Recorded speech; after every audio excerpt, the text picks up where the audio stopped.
Hello students, this is your SST lecture. We have started chapter number 3, what is government. So today we are going to continue our chapter. In last lecture we did what is the meaning of government and need for the government. Okay, so today we will discuss about the types of government. Let's take example of school. So कोई भी एक person, no one person can manage all the task, है ना. कोई एक person particular person जो है वो सारा टास्क नहीं संभाल सकता है. सो उसके आगे सब लेवल्स होते हैं ताकि अकॉर्डिंग टू देयर लेवल्स वो अपने वर्क को क्या है मैनेज कर सके, है ना. सो अगर स्कूल के एग्जाम्पल लेते हैं तो वहाँ पर भी 3 लेवल्स होते हैं, लाइक प्रिंसिपल, उसके बाद हेड टीचर्स जो टीचर का हेड होगा और जो क्लास टीचर होगा. ठीक है. अगर कोई ऐसा डिसीजन लेना हो जिसमें पूरे स्कूल पे इफ़ेक्ट पड़ेगा then that decision will be taken by principal ma'am. And if the decision is related to all the teachers then that decision will be taken by head teacher. And if the decision is related to our class students like monitor then the decision will be taken by class teacher. So according to their level वो जो है वो decision लेते हैं. ठीक है, जैसे कि मैंने अब एग्जाम्पल ली. ऐसे ही जैसे स्कूल को कंट्रोल करने के लिए, रन करने के लिए प्रिंसिपल मैम, हेड टीचर और क्लास टीचर्स होते हैं, ऐसे ही हमारी कंट्री को रन करने के लिए भी 3 लेवल्स होते हैं गवर्नमेंट के. That are central level, state level, local level. Central level होगा जो कि प्रिंसिपल की स्टेज पे था, है ना. वही इनका लेवल होगा कि ये पूरी इंटायर कंट्री को कंट्रोल में रखते हैं. अगर डिसीजन होता है which effect the all country then that decision will be taken by central government. If it effects only the state like Punjab, Haryana, है ना, then that decision will be taken by state government. If decision is related to particular area like town, village, then that decision will be taken by local level government. तो ये हमारे 3 levels हैं government के.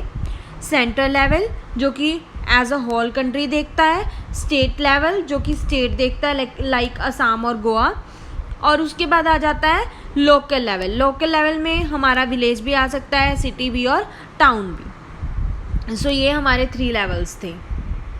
अब next आ जाता है types of government. इसमें सबसे पहली टाइप जो है, इसमें 2 टाइप्स होती हैं. एक होती है मोनार्की, एक होती है डेमोक्रेसी.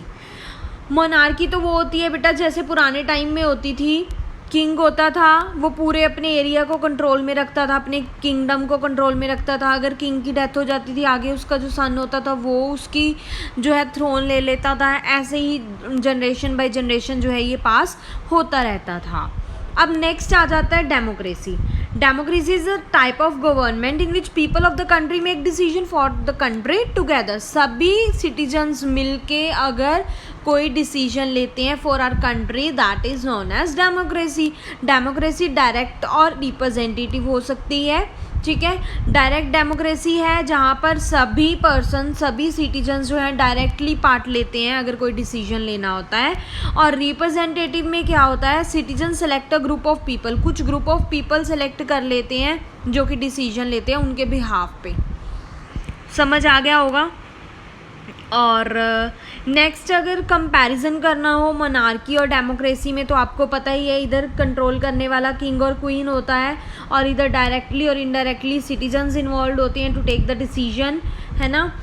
पावर जो है वो उनके आगे आगे जो सन होते हैं उनको, बच्चों को अपना फॉरवर्ड कर देते हैं. बट हमें इधर पावर होती है, every citizen has a power to choose their own representative. Next है जो मोनार्क है, they don't have to explain. वो अपने डिसीजन जो होते हैं वो लोगों को एक्सप्लेन नहीं करते हैं क्योंकि वो अपने आप में मतलब पावरफुल होते हैं.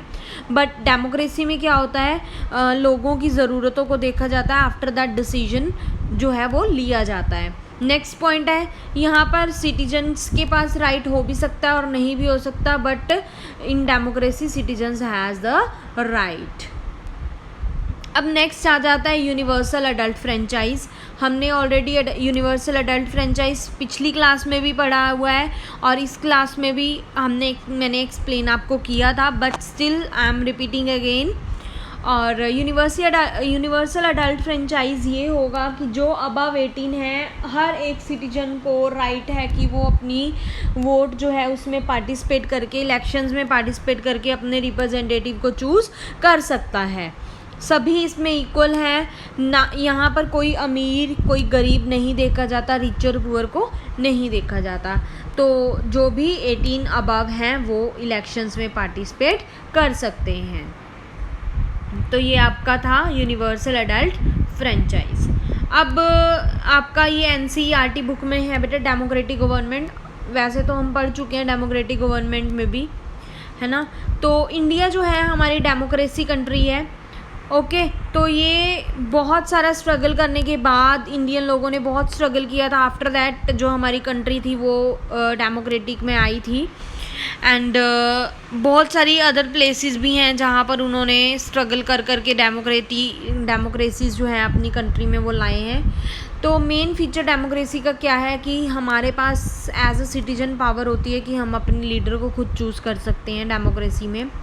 तो बेसिक आइडिया यही रहेगा कि पीपल जो है वो अपने आप को रूल करते हैं by participating in the making of rules, है ना। रूल्स में पार्टिसिपेट करके हम खुद, अगर हम पे डिपेंड है, अगर हम अच्छा लीडर चूज़ करेंगे तो हमारे साथ अच्छा होगा आगे कंट्री में, अगर हम बुरा लीडर चूज़ करेंगे तो हमारे साथ बुरा होगा।